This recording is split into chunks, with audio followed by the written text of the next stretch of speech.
What's up, everybody? Welcome back to Dell on Movies, and we are continuing our series where we're trying to get to my list of the top 25 movies since the year 2000. We're going to wrap that up hopefully at the end of this year. And to help me break it all down for myself, I'm going year by year and doing my top 10 movies of every individual year. And this year we're up to 2003. And I'm having a lot of fun putting these together. I don't know if you can tell that, guys, but I'm having a lot of fun putting these together year by year by year. And it's revealing some things about myself, and one of those is I'm having a hard time, like everybody does, merging the subjective with the objective and coming up with the list. And that's why I say this list is not the definitive list. It's my top 10 list. And I'm just going to go ahead and get right into it, guys, because I've got some fun movies here and I've got a lot to say about a couple of them.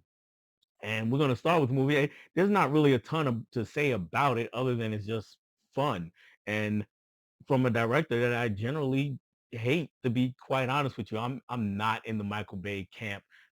He does have some movies that I do enjoy. Ambulance came out a few years ago that I really did like. Um, yeah, there's not a ton of other movies of his that I like, but I do like the first movie in this franchise, and I really also like the second movie. I'm talking Bad Boys 2, guys, and I generally these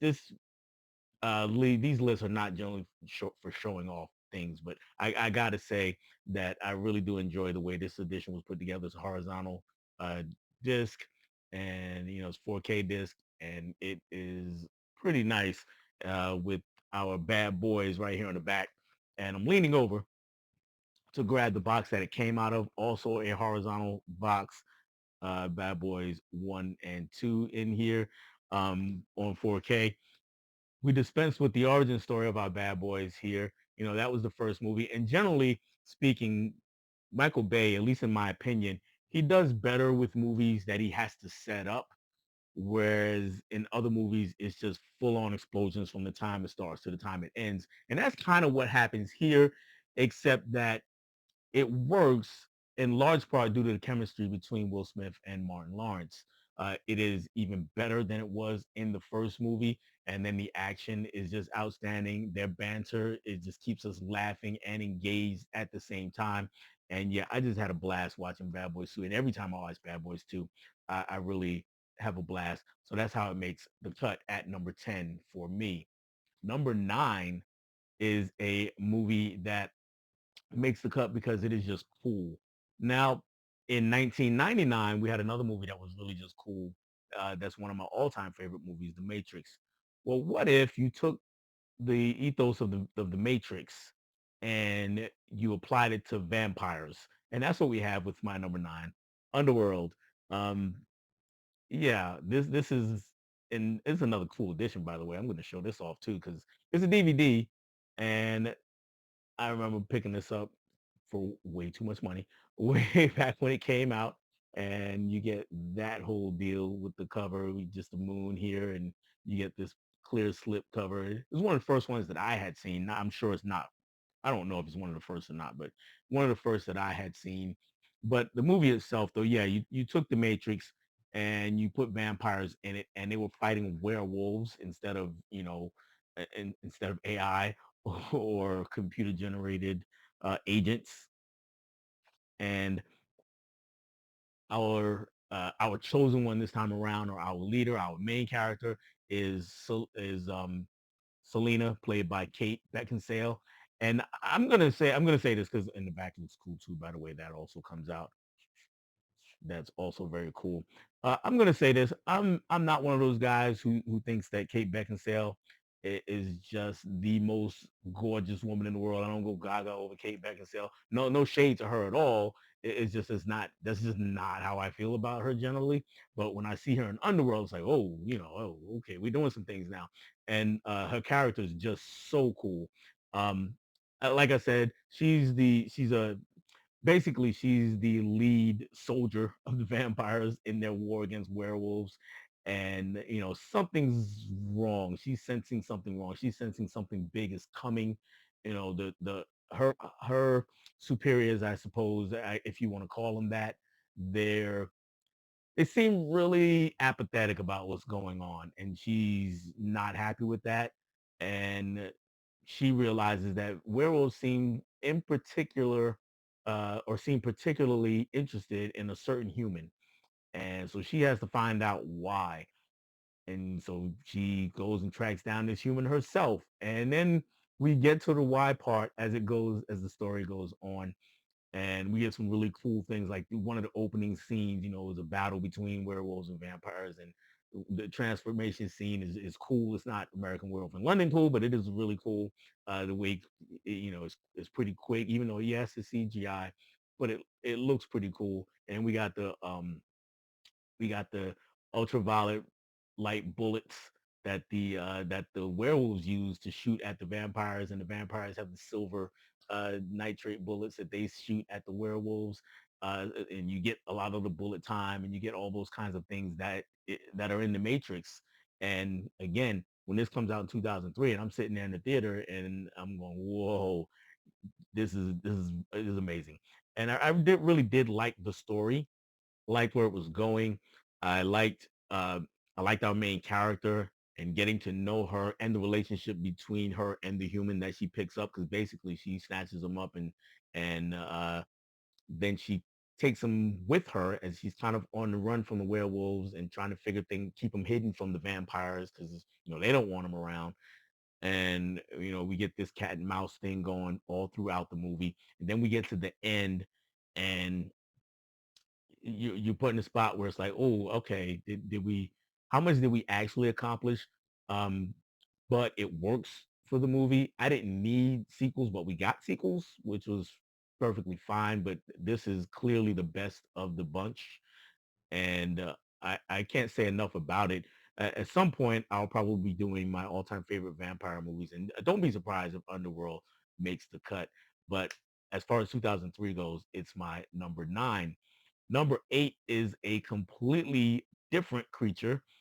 This one is a creature that comes from the North Pole, and this is Elf, starring Will Ferrell. And yeah, you couldn't get more opposite between this and Underworld, but this is just is amazing. Um, Meet Buddy the Elf, played by Will Ferrell, and he's living at the North Pole, but something is very clearly different about him when compared to the other elves.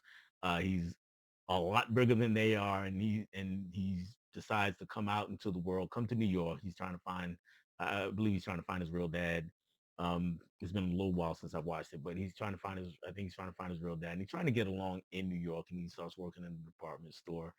And Zoe Deschanel, I believe, is the love interest here, and you know he's very naive, and his dealings with her, his interactions with her are funny because of that. His interactions with everyone are funny because of you know his lack of experience in the world. And we get James Caan, by the way, also in the film, and we just joke after joke after joke. Are so funny. And I remember, this is not a movie I went to see in theaters or anything. I Through my life, I haven't really seen that many Christmas movies in theaters. So don't be surprised by that. Um, I did see this like the year after, or it came out. Watching it at home, and I watched it by myself at first because this was Blockbuster time. I'm working at Blockbuster, and we got 5 free rentals every week. And Elf is out, so I'll check out Elf, and I had a blast. I'm just cracking up left and right. A couple weeks later, I want to say it was Christmas dinner at my sister-in-law's house, and at that time, I was a person that usually brought movies, right, for us to watch. Um, and generally speaking, we've got, my sister-in-law, and at that time she wasn't married. Her husband had passed away. But she's got young kids, and so my nieces and nephews, and we always watch movies together. It's Christmas time, so I figure, you know what, I'm gonna bring Elf. And generally speaking, even though they were young, you know, of course, it's me, my wife, and my kids there. And generally speaking, we watched a lot of action movies when we all got together. We watched a lot of action movies, and that turned into horror movies at some point. Um, well, I was like, "Hey, let's throw some Elf in here. Let's see what happens." And they all at first kind of looked at me sideways because specifically remember we watched Rush Hour 3 beforehand, and it was like it might have been after, but we watched Rush Hour 3 that day. But anyway, they weren't familiar with Elf. Not we're young, so they weren't super familiar with Will Ferrell either. So you just see this guy on the cover, and it's like, oh, this looks kind of corny. But then they all cracked up and laughed all the way through. So it is a certified classic for me, and that is why it gets my number 8 of 2003. Takes me to number 7. Number 7, this is a movie that a lot of people have not seen.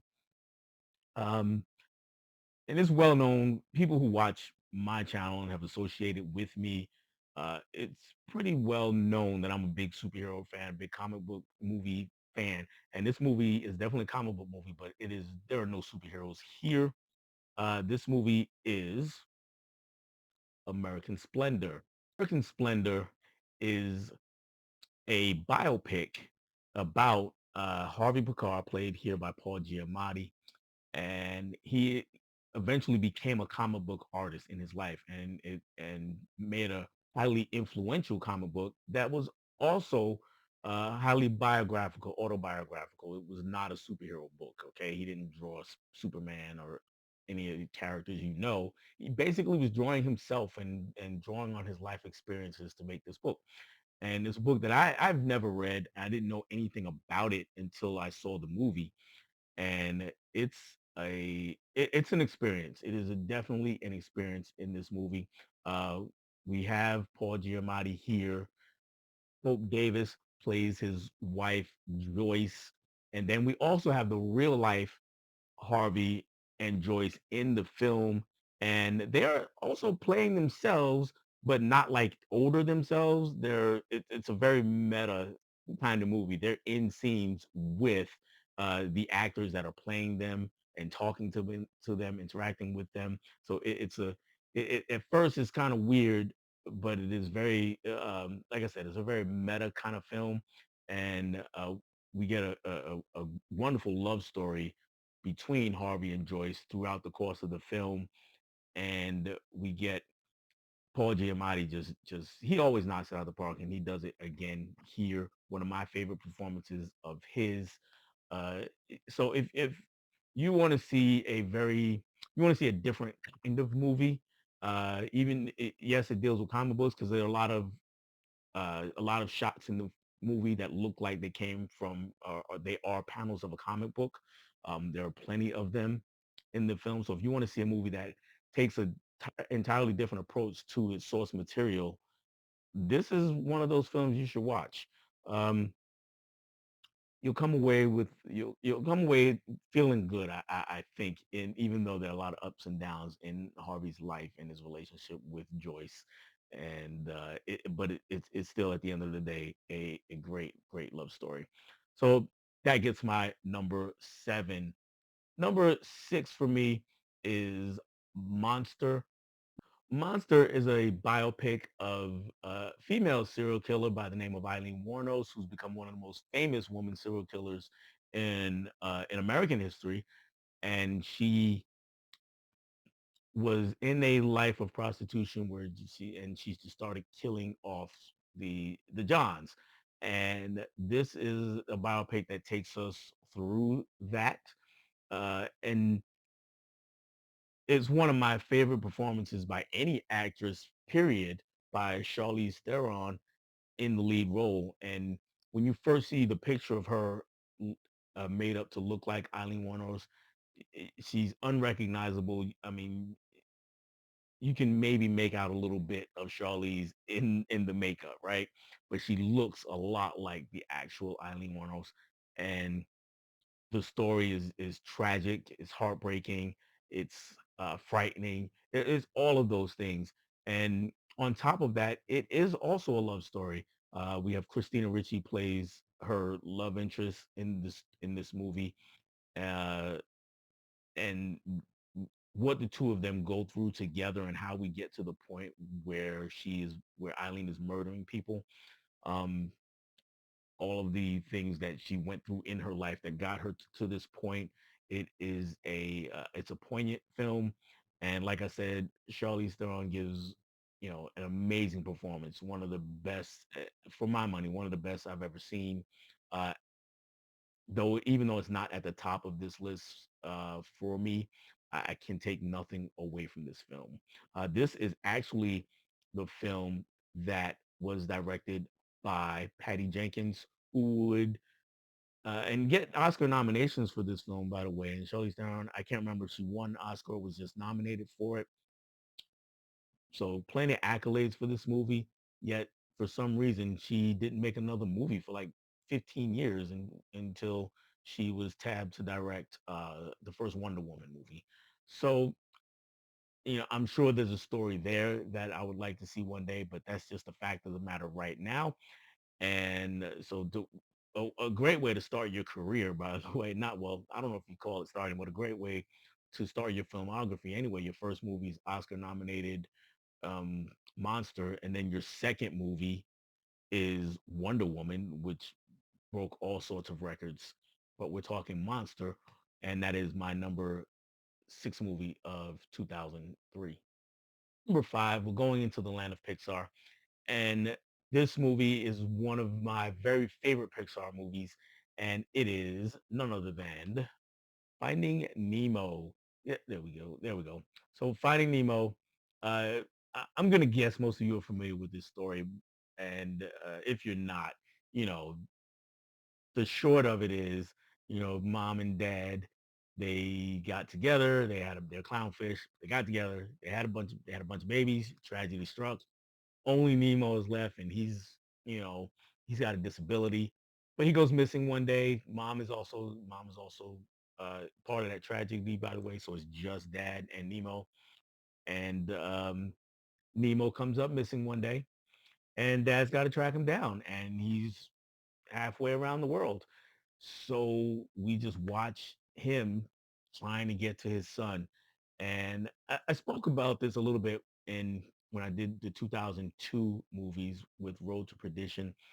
Uh, the father son aspect of this movie, it's really strong, and it's something that I really locked in on. Um, and not to mention all of the side characters that come into this movie are just great. They're all a bunch of colorful characters. We got the tortoises, and eventually we have a shark, and we have, of course, Ellen DeGeneres' character who can't Dory, who can't remember anything, but is still just latched on to the dad as he's trying to get to his son, and it looks great. It still looks great. It's just a great looking movie.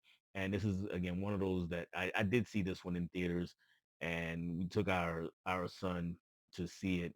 And at that time we had all three kids by that time.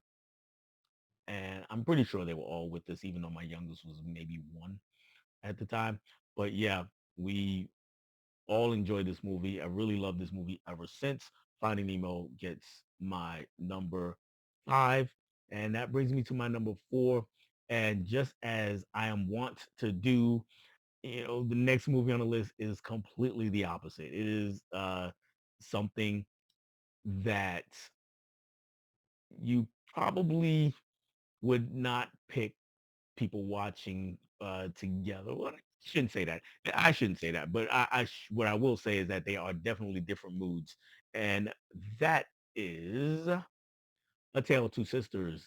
This is a Korean horror film, and in it we meet a young girl. She's come home. She's had some mental health issues. She's come home from the hospital, and her dad is remarried. So she's got a stepmom now. She also has a sister who's been home all this time and seems a lot more well adjusted than she is. And strange things start happening around the house, especially at night. We just get all these ghastly images, just every night. Something crazy is happening, and the whole time we're trying to figure out what's going on. Why is this happening? And the stepmom, you know, just seems to be pure evil in this film, and she is a great performance in the movie. And I'm taking a look here. It is not the actress I thought it was. I thought it was the actress from one of the other movies that was on another list a little while ago. But it's not her. But nonetheless, she's fantastic in the film, and we really we get a sense of dread from her. And watching the film, then the big when we get the reveal at the end, it's like, oh, we're just kind of blown away by it. So again, if you're into Asian horror, this is definitely a movie that you gotta take a look out for. There was an American remake of this movie a few years later. I I think it was called The Uninvited. Elizabeth Banks is in the stepmom role, and it's not very good. I wouldn't watch that one. I would go ahead with the OG right here, A Tale of Two Sisters. That brings me to my number three, and this is another Christmas movie, and this one is in a completely different vein than Elf.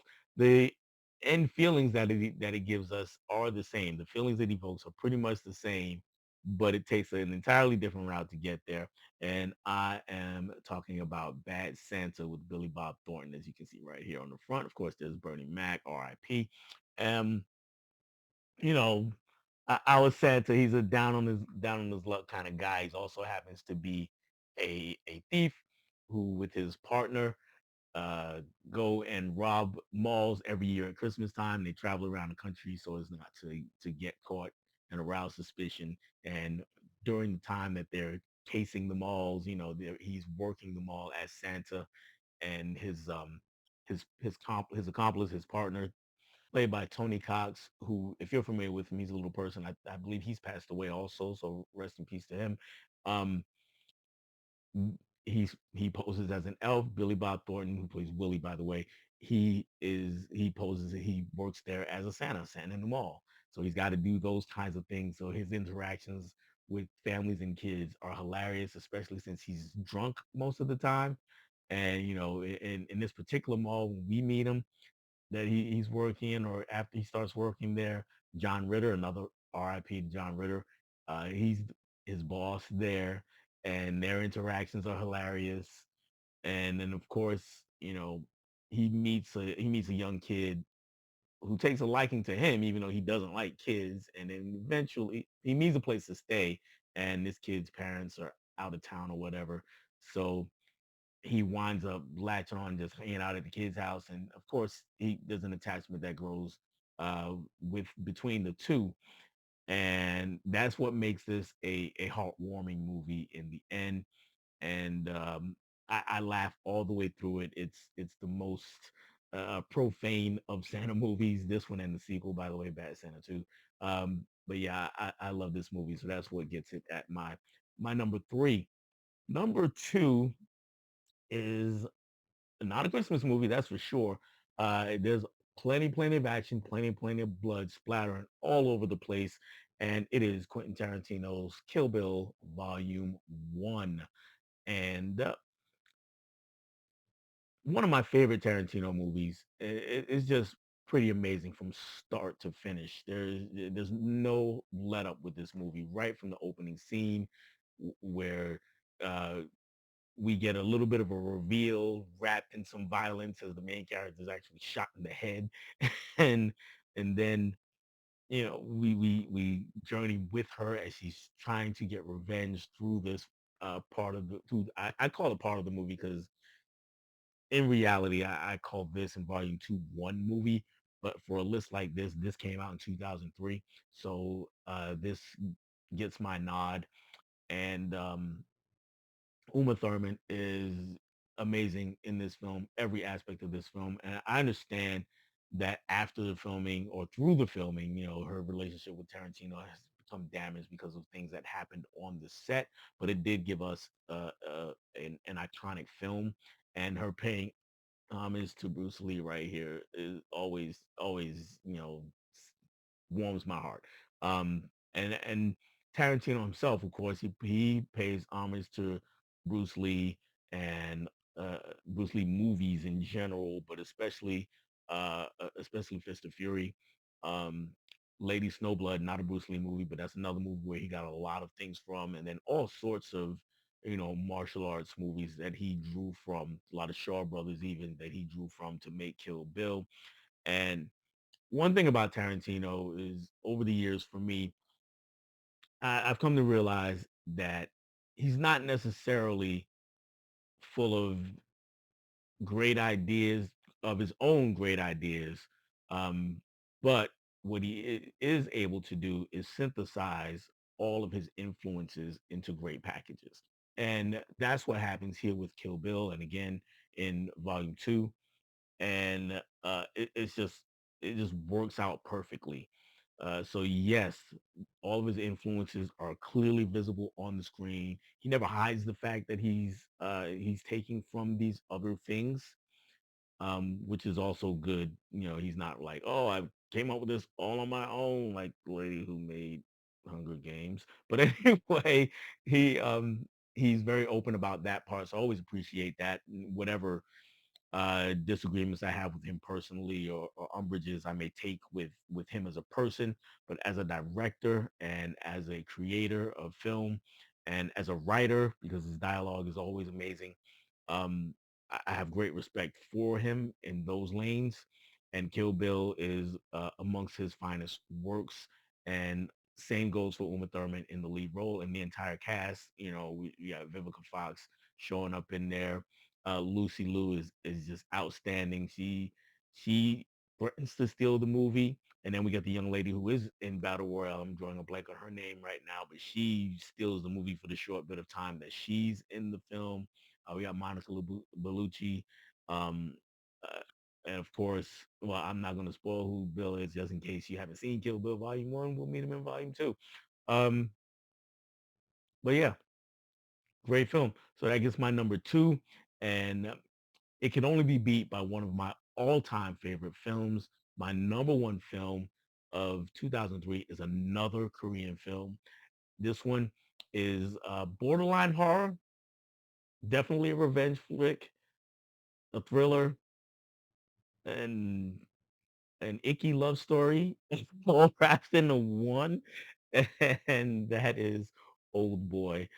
Old Boy is okay. I saw this movie. This is another one of those movies I saw because I worked at Blockbuster. It came in, and I just looked at it and it was like, oh boy, what, I got five free rentals. Maybe it was a slow week that week. I don't really remember, but it was like, all right, I guess I'll check this out. And then I sat down and watched it. And when the movie ends, you know, I I was just sitting there like stunned. It was just, whoa, what did I just experience? And it was weird. In the house where I lived at that time, this is in the days before I had flat screen TVs. This was back in the big booty TV days. And we had one of those. It was maybe 2 feet from the foot of the bed. And I wasn't sitting on the bed watching the movie. I was sitting at the foot of the bed. So I'm in front of the bed with, it's right here behind me. And we get to the final scene, and it goes off, and I'm watching this by myself, and then I just was like, and I just kind of leaned my head back on the bed and was like, oh, what, huh? And then for days, any free moment I had, I was thinking about this movie. Maybe even weeks. I was just thinking about this movie, and shout out to my wife because she actually watched the movie by herself without me. But I did, 'cause I can't remember why I didn't watch it with her. I think maybe I was running around I was busy a lot. Um, I was working two jobs when I was working at Blockbuster, so she probably watched it one night when I was at work at Blockbuster. And but I told her I was like, oh, I was like, watch this movie. You gotta watch this movie. And she's not a person. Again, I've said this in other videos. She's not a person who's given to foreign movies. She doesn't really like reading subtitles, and that's okay. Um, she will do it on occasion. She will do it for certain things if she thinks she's gonna like them. And but I was kind of persistent about it. Please watch this movie. I don't know. You know, uh, he can't process this. Why watch this, watch this by myself? So she watched it with me, and she was like, I don't. That might be too much for me, and I totally understand because it's too much for a lot of people. And if you haven't seen Old Boy, yeah, I'm purposely kind of talking around it, and I will get to the meat of the story here is our main character Odesu. He we meet him on a drunk night. He's he's had a few too many, and it seems that he's kind of an alcoholic, and he gets picked up and kind of thrown in the drunk tank for the night. One of those where they throw you in jail just for the night, and they're gonna let you out. Except when he wakes up, he's locked in a hotel room, and he can't get out, and he's like, he finds himself there for 15 years. He gets knocked out every night by some gas that comes through the vents in the room, and he's fed, but he's not allowed to leave his room. And then one day the door opens and he's just let out. So of course, the first thing he wants to do is find out who put him there. So that's where the revenge starts, and where we go from there is just a roller coaster ride. We get all sorts of things, and I'm kind of purposely not mentioning other characters. Um, and I'm gonna leave it at that. Oh boy, is my number one movie of 2003. The video is not quite over, guys. After I finish running my mouth, there will be some honorable mentions that flash across the screen. So, stick around for another minute or so. Tell me what movies I left out. Some of them might be in those honorable mentions. What are your favorite movies of 2003? You know, or if not your top 10, give me your top one, two, three movies. And let's have a discussion. Let's be civil in the comments to each other, and we can have great debates without hating each other, guys. That's all I have for you. Check out these honorable mentions. Thanks for hanging out with me. And if you've been here before, thanks for hanging out with me again. Bye, guys.